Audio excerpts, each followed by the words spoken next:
Hoje nós acabamos aqui de ler o texto, acabamos de ler Mateus capítulo 9, do versículo 18 ao 26. São duas passagens, né? São duas histórias que acontecem no mesmo momento. Vamos entender essas duas histórias. A primeira história, a Bíblia vai falar que a filha de um chefe da sinagoga estava muito mal, muito enferma, e esse pai foi até Jesus pedir ajuda, para que Jesus fosse até a sua casa e orasse pela sua filha. Daí nós temos essa passagem, e depois nós temos, no meio do caminho, uma mulher que há 12 anos tinha um fluxo de sangue, e ela toca nas vestes de Jesus e ela foi curada. Então são duas passagens, né? Hoje eu não vou falar das duas. Eu quero ser mais objetivo. Eu quero falar de uma só. Quero falar da primeira história que aparece aqui, que é de um pai, vamos chamar ele de pai, né? Que a sua filha estava mal e ela vem a falecer. Mas esse pai pediu para que Jesus fosse até a sua casa orar por ela. Então nós temos essa passagem, e é importante a gente olhar para as passagens da Bíblia, né? Principalmente para os evangelhos, os milagres que Jesus realizou. É importante a gente ler e a gente fazer a seguinte pergunta: o que isso daí, o que esse texto quer falar para mim? Qual mensagem esse texto está me dizendo? Então é importante você ler a Bíblia, mas ler com essa atenção. O que isso tem a ver comigo? Essa é a primeira pergunta que você tem que fazer.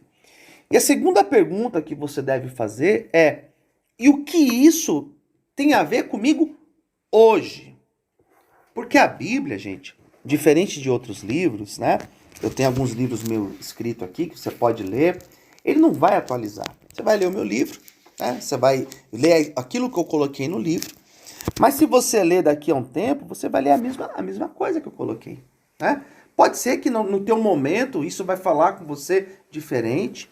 Pode ser. Mas diferente da Bíblia, a Bíblia ela é extremamente atual. Um certo pregador dizia que a Bíblia ela é mais atual do que o jornal de amanhã.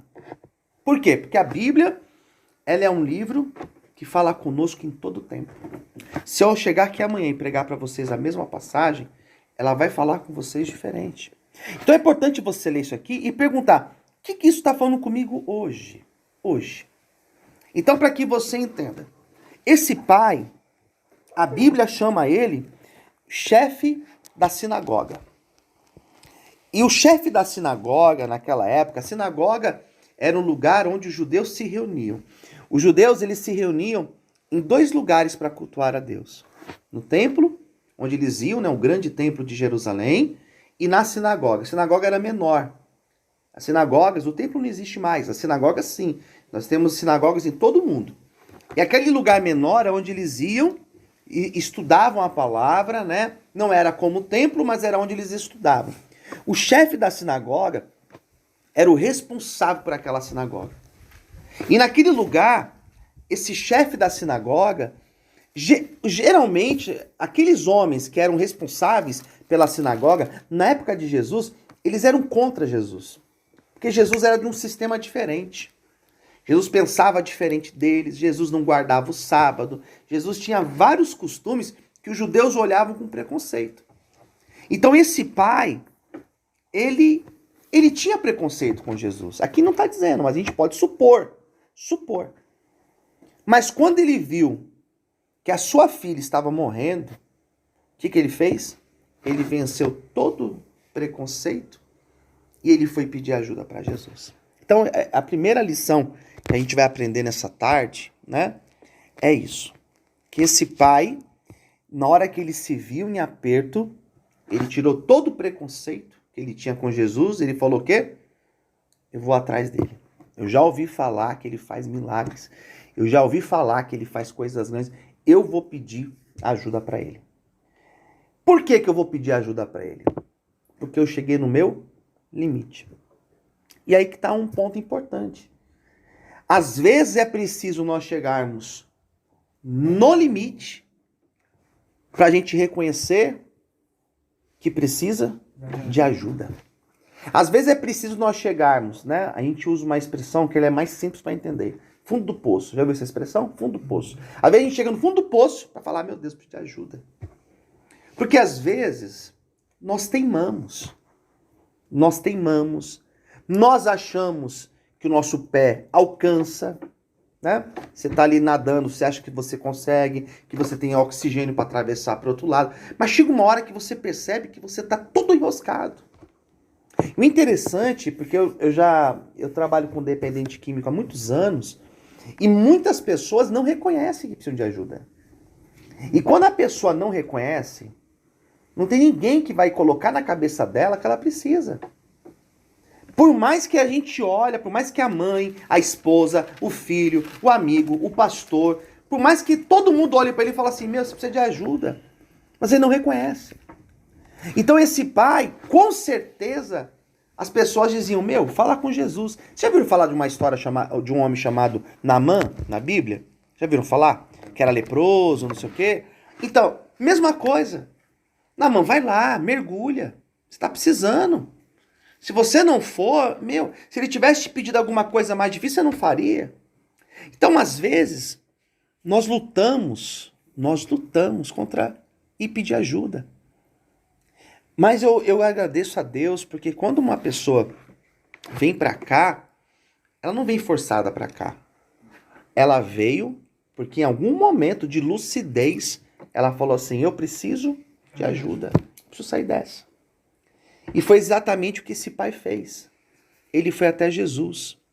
Falou, Senhor, minha filha está morrendo. Eu tenho uma filha, essa filha, ela está muito mal, mas eu acredito que se o Senhor colocar as mãos nela, ela pode levantar e viver de novo. Amém. Olha que coisa maravilhosa. Se o Senhor pôr as mãos na minha filha, ela pode viver, Senhor. Então esse pai não somente vence preconceito, mas esse pai, ele ativa dentro dele a fé. A fé. Queridos, não tem como a gente recomeçar algo na vida. Não tem como a gente sair de onde nós estamos se a nossa fé não estiver ativa. Se a gente não acreditar. Eu não preciso acreditar na tua mudança. Ninguém precisa acreditar na tua mudança, mas você precisa acreditar na tua mudança. Por que eu estou dizendo isso para vocês? Porque em muitos momentos a pessoa ela sai daqui e ela enfrenta lá fora preconceito, ela enfrenta o questionamento, a dúvida das pessoas. Será que mudou mesmo? Será que realmente mudou? Daí a pessoa chega um pouquinho mais tarde em casa, será que já não está tendo uma recaída, né? Daí não atende o telefone, será que já vendeu o telefone? Então as pessoas elas têm vários preconceitos, mas você não pode duvidar daquilo que Deus pode fazer na tua vida. Eu acredito. Quando alguém chega para mim e fala assim, pastor acredita na mudança? Eu acredito. Por quê? Porque eu já vi muitas pessoas mudarem. E já vi. E sinceramente, eu acredito na mudança de todos vocês. Se tem alguém que acredita, sou eu. Amém. Mas você precisa ter essa fé. Esse pai, ele chegou lá e falou, Senhor, eu creio que o Senhor pode fazer isso pela minha filha. Eu creio que se o Senhor colocar a mão nela, ela vai levantar. E Jesus, interessante, né? Que Jesus, ele poderia falar, tua filha está curada, pode ir lá. Vai lá que ela já está curada. Mas Jesus fez diferente. Jesus falou assim, eu vou lá. Eu vou na tua casa. Eu vou até lá. E quando ele chega na casa desse pai, a menina, ela já estava morta. Ela já estava morta. E esse morto aqui, gente, é literal. Ela estava morta mesmo. Imagine só, já estava lá deitada, sem respirar. O coração dela já estava parado. Né? E quando Jesus chegou, Jesus falou assim, não, ela não está morta. Ela está dormindo. Né? E quando Jesus falou isso, versículo 24. Quando ele falou que ela estava dormindo, o que eles fizeram? Eles riram de Jesus. E esse rir de Jesus aqui, ou rir das palavras de Jesus, isso aqui é importante. Isso daqui eu quero que vocês agora abram bem os ouvidos para aquilo que eu vou dizer. Amém, queridos? Amém. Riram de Jesus. Riram das palavras de Jesus. Eu, quando eu li esse texto a primeira vez, há muitos anos atrás, eu pensei, mas é muita presunção, né? Você ri de Jesus. Porque dá a impressão que esse rir aqui é meio que um deboche. Não parece um deboche? Sim. Não parece que eles estão olhando assim e falando assim, não só duvidando, mas debochando de Jesus. Só que em muitos momentos na minha vida, as pessoas já riram de mim. E o interessante é que às vezes as pessoas elas não riem na nossa frente, né? Mas elas riem por trás da gente. E esse rir aqui está muito relacionado com descrédito. Esse rir aqui está muito relacionado com duvidar. E eu não posso jamais duvidar do que Deus pode fazer na tua vida. Eu não posso duvidar. Não posso duvidar, Murilo, do que Deus pode fazer na tua vida. Você está aqui sentado me ouvindo aqui, né? Mas amanhã Deus pode pegar a tua vida e fazer uma coisa grande na tua vida, muito grande. Eu não posso duvidar disso. Hoje você está aqui sentado, né, sendo ministrado, você está aqui de forma educada me ouvindo, né? Mas o que Deus pode fazer na tua vida, eu não sei. E se Deus tem promessa, eu não posso rir da promessa de Deus na tua vida ou duvidar. Mas as pessoas, elas riram. E esses mesmos que riram foram os mesmos que viram aquilo que o Senhor fez na vida daquela família. Amém? A obra de restauração.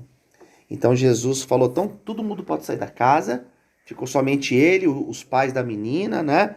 E ele ora, pega a menina pela mão e a menina levantou. E aquela notícia espalhou por toda aquela cidade. Aqui vai dizer assim na minha Bíblia, né? Em todo o país houve a notícia. Então percebe que o que Jesus pode fazer é algo que nós não imaginamos. A gente precisa ter humildade para pedir ajuda.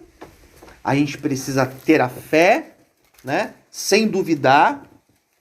E nós precisamos permanecer focados. Se tem alguém rindo, se tem alguém duvidando, o foco ele tem que ser meu. Ele tem que ser teu. Aqui dentro, a pessoa que dá certo aqui no tratamento é a pessoa que ela tem várias características, né? E uma das características é a pessoa focada. Se a pessoa faz o tratamento apoiando em alguém, ela se perde aqui dentro. Na hora que esse alguém sai, ela sai junto, ela se perde. Agora, se está focado em Deus, ela consegue até o fim, ela consegue alcançar a libertação dela e ela sai daqui curada para a glória de Deus. Amém? Então, mesmo Jesus que ressuscitou, que restaurou a vida dessa menina, ele pode restaurar a vida de cada um de nós aqui, nesta tarde. Amém? Vamos aplaudir o Senhor mais uma vez.